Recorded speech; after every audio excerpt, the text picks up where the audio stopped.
네, 시청자 여러분 안녕하십니까? 마켓인사 진행의 임미영입니다. 뉴욕 증시는 모두 1% 넘게 하락한 하루였음에도 불구하고 우리 시장은 상대적으로 잘 가지고 있는 모습을 모두가 느끼지 않을까 싶은데요. 일단 지수를 확인해 보자면 코스피의 경우에는 하락폭을 줄여내고 오후장 들면서 다시 반등을 좀 시도하는 구간에 현재 놓여 있습니다. 0.05% 소폭이지만 빨간불 켜지면서 2,419선 거래 이어가고 있고요. 코스닥의 경우에는 상승폭이 더 큽니다. 1% 가깝게 올라주면서 820선까지 터치하고 있는 현재 구간입니다. 자, 오늘 시장의 특징은 역시 2차 전지 아닐까 싶은데요. 전반적으로 보면 수급의 경우에는 다소 부진한데 대부분의 수급이 2차 전지 쪽으로 좀 쏠리고 있는 모습입니다. 주도주인 에코프로의 강세가 좀 이어지다 보니까 상대적으로 코스피보다는 코스닥의 지수가 훨씬 좋다라는 부분이 시각적으로 좀 보여지고 있는 상황이고요. 업종별로는 2차 전지 질주 속에서 이수화학, 레몬, 금연 등의 종목이 오늘 또 52주 신고가 경신하면서 강세 나타내고 있고 그 밖에는 폐배터리, 리튬주 흐름도 좋습니다. 또 CJ도 역시 52주 신고가 경신했다라는 점 확인되고 있는데요. 자, 그럼 남은 오후장은 어떻게 전략 세워봐야 될까요? 오늘 마켓 리더와 함께 이야기 나누면서 주요 이슈도 점검하고 시장 안에서 우리가 해답도 찾아보도록 하겠습니다. 오늘 주제는 무엇인지 화면으로 만나보시죠. FOMC 회의 이후 건설주 반등의 찬스 잡을 수 있을지 궁금한데요. 오늘 주가만 놓고 보면 일단 건설주는 좀 조정을 받고 있고 최근에도 사실은 좀 부진했습니다. 그 배경으로 미분양이 증가하고 있다라는 이 부동산 시장의 침체가 있지 않을까 싶은데 이 안에서도 우리가 좀 긍정적인 신호를 발견할 수 있지 않을까 하는 마음에 전문가 좀 모셔봤습니다. 함께 하실 분은요. 신영증권 건설 섹터 맡고 있는 박세라 연구원입니다. 어서 오세요. 안녕하세요. 반갑습니다. 네. 자, 오늘은 저희가 좀 그동안 잘 다루지 않았던 영역인 것 같아요. 건설 섹터는 시장 안에서 사실 환호받고 있지 못한 요즘이기도 하잖아요. 근데 또 그 안에서 회의 이후에 FOMC 회의 결과 이후에 다시 한번 반등할 수 있지 않을까 이런 이야기들이 있어서 짚어보고 싶습니다. 먼저 첫 번째로는 은행 위기들도 있었고 또 연준이 베이비 스텝이긴 했지만 추가 금리 인상이 있어서 금리 인상 자체가 부동산 시장에 좀 악영향 있지 않습니까? 앞으로 부동산 경기 그리고 건설 업계에는 좀 어떤 영향이 있을지 좀 체크해보고 싶어요. 네, 이미 다 아시겠지만 지난해 9월에 있었던 레고랜드 PF 사태 이후로 전반적으로 금리 인상은 그전에도 진행이 되고는 있었습니다만 금리 인상에 대한 부동산 PF 연쇄 부실화에 대한 우려가 급격하게 불거지면서 건설주들이 급격하게 이제 디스카운트를 많이 받기 시작을 했습니다. 근데 계속적으로 금리가 추가 인상이 될 것이다라는 우려가 팽배했던 과거와 달리 어제 이제 오늘 발표가 됐던 페드의 기준금리 인상 물론 베이비 스텝이긴 했지만 또 연내 타겟 금리는 5.1% 내로 한 번 더 추가 인상을 예고한 상황이긴 합니다. 인하를 기대했던 시장의 심리와는 조금 달랐지만 그럼에도 불구하고 금리 인상에 대한 이벤트는 이제 얼추 마무리가 되었다라고 판단이 됩니다. 그렇기 때문에 금리 인상 때문에 위축되었던 부동산 PF 그리고 건설주에 대한 디스카운트가 연내 금리 인상이 마무리되는 이런 시점이기 때문에 전반적으로 이 금리 인상 때문에 받았던 건설주에 대한 타격은 어느 정도 마무리 국면에 역시 있는 것은 아닐까라고 생각이 듭니다. 마무리 국면이라면 언제쯤 다시 오를 수 있을 것으로 보세요? 아무래도 좀 진행은 돼야 되는 부분은 있긴 합니다. 네, 그래서 건설주를 이미 보유하고 계셨던 분이라면 사실 이 최근 연초에도 많이 좀 조정이 있었고 불안감이 많을 것 같아서 언제쯤 좀 활짝 필 수 있을까 이런 생각이 드는데 그 안에서도 좀 발목을 잡는 게 미분양이 아닐까 싶습니다.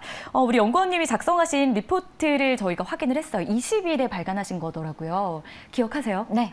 그 내용을 저희 이제 제작진이 함께 좀 미리 읽어보면서 이걸 읽으면 언제 집을 사도 괜찮을지의 이런 중요한 부분들, 건설하고 또 연계된 내용들까지 싹 알 수 있게 정리가 너무 잘 돼 있었더라고요.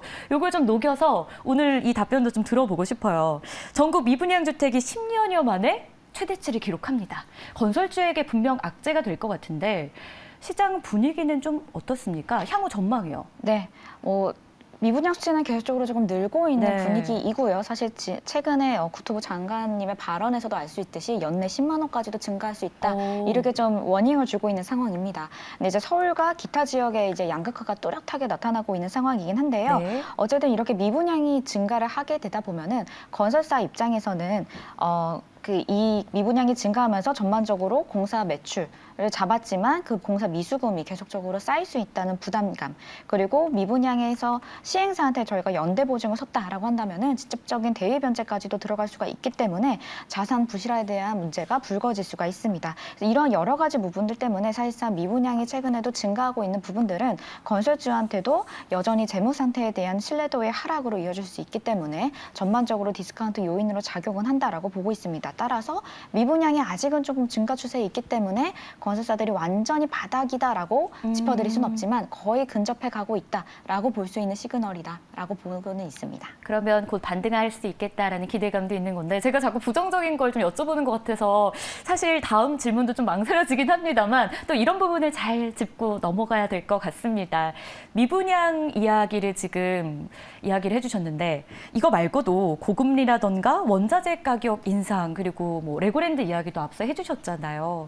이런 것들이 지금 줄지어서 겹악재라는 단어로 좀 건설주들의 발목을 잡고 있지 않나라는 생각이 드는데 좀 이 PF라고 하는 게 쉽게 어떤 걸 의미하는지 이 설명도 있으면 시청자분들에게 도움이 될 것 같고 또 이런 부분들로 인해서 건설주들 언제쯤 해소 기대감 가질 수 있을지 궁금해요. 일정의 이런 레고랜드 PF 사태가 우선 작년 9월 달에 급격하게 진행이 되었기 맞아요. 때문에 벌써 한 6개월 정도가 진행이 되었는데요.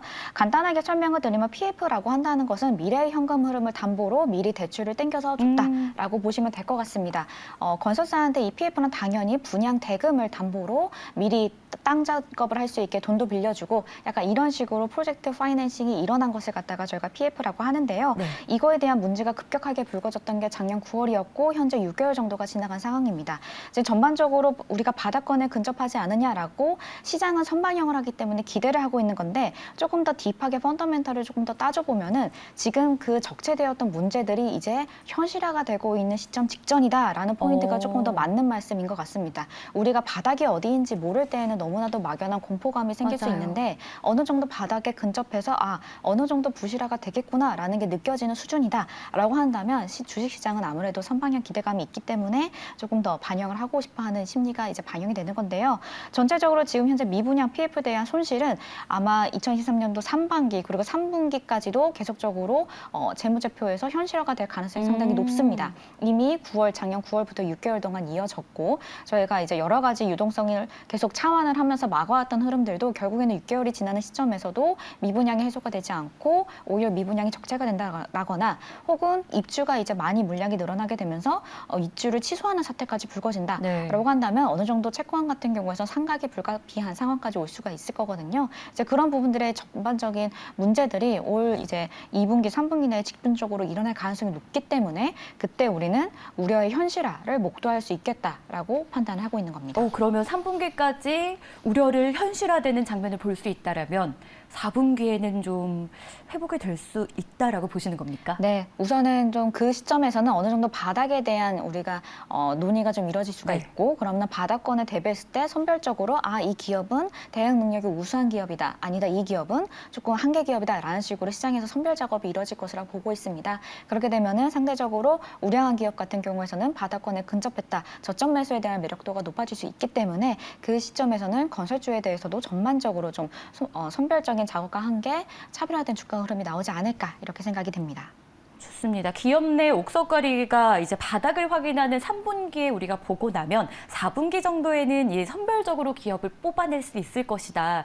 이런 전략이었는데요. 저희가 일단은 3분기까지는 아직 시간이 많이 남았기 때문에 건설주는 좀 장기간에 걸쳐서 봐야 되지 않나라는 생각이 듭니다. 이런 가운데 유가와의 연동성도 좀 체크를 해봐야 될 것 같아요. 경기 침체 우려와 함께 유가가 완만하게 좀 하락세를 보이고 있는데 유가와 건설주 연관성이 또 있지 않습니까? 이에 따른 건설주의 반응은 좀 어떻습니까?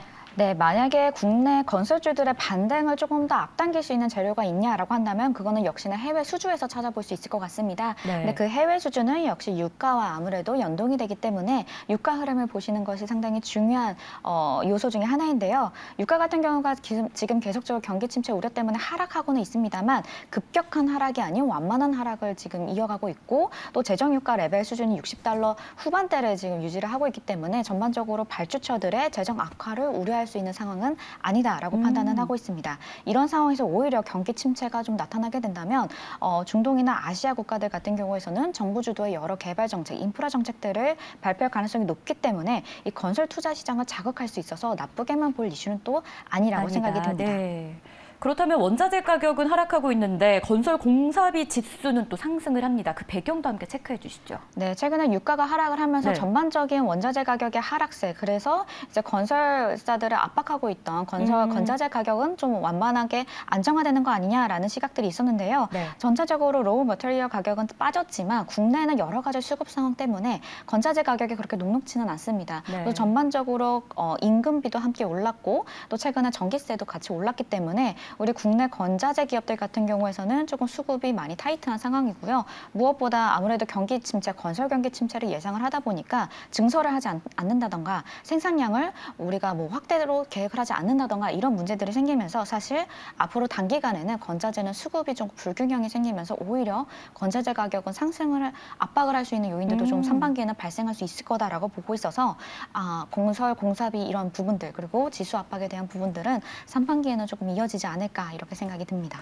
계속 비슷한 이야기입니다. 뭐 상반기에는 건설주에 대해서 좀 위축된 분위기가 있겠지만 그래도 하반기는 우리가 기대해 볼 만한 요소들도 있지 않을까 싶은데요. 여기서 또 건설사들이 이렇게 국내 안에서 어려움도 있고 뭐 글로벌 시장에서도 녹록지 않은 상황이 이어지다 보니까 주택 시장보다는 해외 수주에 눈을 돌리고 있다라는 이야기들이 올해 참 많았습니다. 왜냐하면 이 실적 가이던스 자체를 제시하잖아요, 연초에.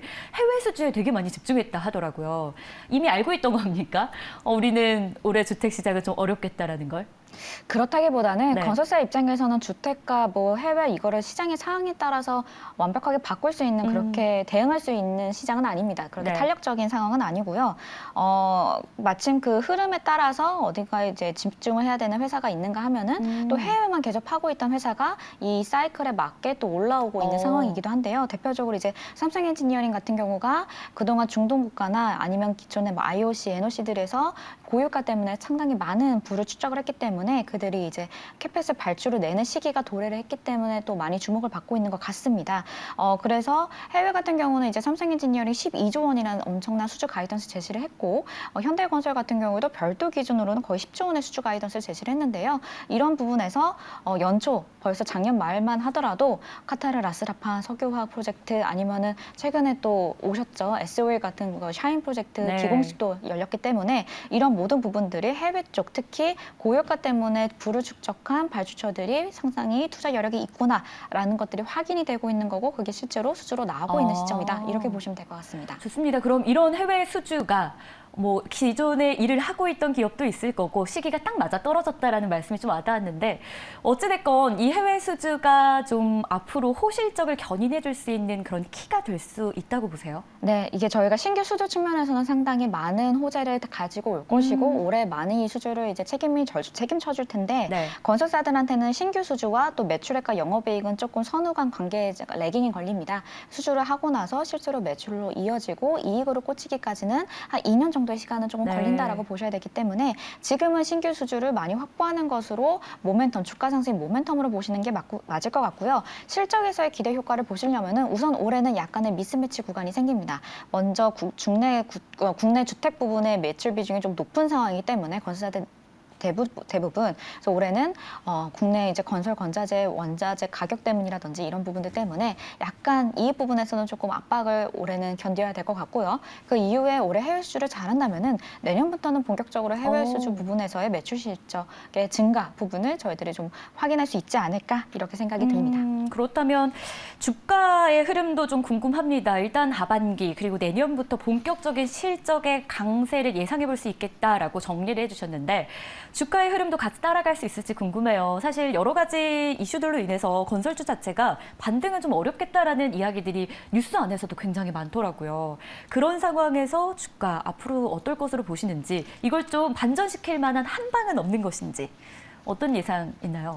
네, 우선 건설주들은 먼저 저희가 반등을 하기 이전에 바닥을 확인하는 작업이 무조건 필요합니다. 네. 그렇기 때문에 아직은 모두가 다 바닥이 어디까지일지를 모르는 상황이고 지속적으로 금리 인상에 대한 불안감이 상당히 팽배했었는데 그중에 하나로는 금리 인상이 좀 이제 멈출 수 있겠구나라는 부분들은 확실히 좋은 긍정적인 효과를 줄 수 있을 것이다라고 보고 있습니다. 우리가 페드가 이제 끝났고 다음 달에는 이제 금통위가 열리는데요. 여기서도 금리에 대한 이제 코멘트라든지 속도에 대한 조절론에 대해서 훨씬 더 긍정적인 코멘트가 나온다고 한다면은 어느 정도 건설사들이 물론 아직 상황은 좀 안 좋고 재무적인 부분이나 이런 부분에서도 저희가 확인은 해야 되긴 하겠지만 그런 공포적인 분위기가 이제는 어느 정도 마무리되는 부분들이 분명 4월 달이나 5월 달에는 나올 수 있겠구나라고 생각은 듭니다. 그래서 우선 바닥을 확인하는 작업이 4월이나 5월 내에는 이뤄질 것이고 그 이후에 전반적으로 이제 해외 수주 관련된 긍정적인 수주 소식들 그리고 최근에 또 이슈가 되고 있는 리쇼어링 관련해서 이제 산업 설비라든지 플랜트 투자가 또 국내에서 이루어지게 된다면 국내 건설 투자도 한 번씩 자극을 받으면서 건설주들 중에서도 바닥을 확인할 수 있고 해당 부분에 모멘텀을 갖고 있는 건설주들 입장에서는 어느 정도 반등의 여지가 좀 쌓이고 있다, 에너지를 축적하고 있다 이렇게 생각이 듭니다. 좋습니다. 어쨌든 바닥을 확인하는 게 필요하다. 어디가 바닥인지 모를 때 가장 두려움을 많이 느낀다라는 이 이야기가 또 저한테 많이 와닿았던 것 같습니다. 건설주를 보유하고 있지는 않은데 그래도 정말 바닥을 모른다면 그게 가장 고통스러운 시간이 아닐까 싶은데 어쨌건 3월, 4월 그리고 하반기 안에는 바닥을 확인할 수 있다라는 포인트를 기억하면서 저희가 투자 전략도 함께 세워보도록 하겠습니다. 건설주 저희가 전략 어떻게 챙겨서 성공 투자로 이어가 보면 좋을까요? 네, 지금은 우선은 긍정적인 모멘텀에 집중을 하는 게 맞는 전략이다라고 생각이 들고요. 네. 그런 측면에서는 계속적으로 우리가 해외 쪽에서 수주 긍정적인 소식들이 많이 예고가 되고 있기 때문에 뭐 삼성 엔지니어링이라든지 아니면 현대건설과 같이 해외 수주 모멘텀을 갖고 있는 건설사들을 그래도 보유하고 있는 것이 조금 더 맞다라고 생각이 들고요.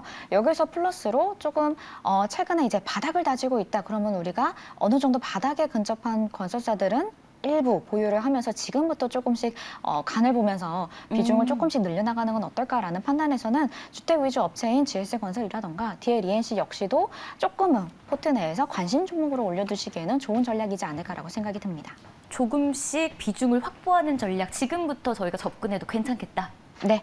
그렇다면 이 안에서도 좀 탑픽으로 꼽을 만한 종목이 있을지 궁금합니다. 연구원님이 꼽으시는 건설주 안에서의 탑픽은요? 네, 그런 측면에서는 우선 삼성 엔지니어링 가장 좋은 종목이 될 것 엔지니어링. 같고요. 네, 중동에도 저희가 이슈가 있고 네. 또 삼성전자나 그런 캡티브 물량에서도 수혜가 있기 때문에 삼성 엔지니어링이 가장 좋은 종목이다라고 생각이 듭니다. 긍정적인 모멘텀에 집중하자라고 앞서 말씀하셨는데 그런 측면에서 삼성 엔지니어링이 좋다. 맞습니다. 잘 받쳐주고 있다. 그렇다면 가격적인 면에서는 어떻습니까? 네, 앞서 코멘트 드렸듯이 어느 정도 바닥권에 많이 근접한 것 같다라는 판단이 된다면은 GS건설 같이 주택 위주 건설 업체들도 실적 부분에서는 바닥을 다지고 있다 이렇게 판단이 됩니다. 그러면은 삼성 엔지니어링, GS건설 이 두 가지를 저희가 좀 기억해 보면 괜찮겠습니까? 네. 좋습니다. 저 이렇게 해서 오늘 건설 섹터를 좀 꽉 쥐고 계신 분과 이야기를 나눠봤는데 여러분들께 이 주택 시장도 물론이거니와 더불어서 건설주들 흐름까지 도움이 되는 정보였기를 바라면서 보내드리겠습니다. 지금까지 신영증권의 박세라 연구원이었습니다. 고맙습니다. 감사합니다.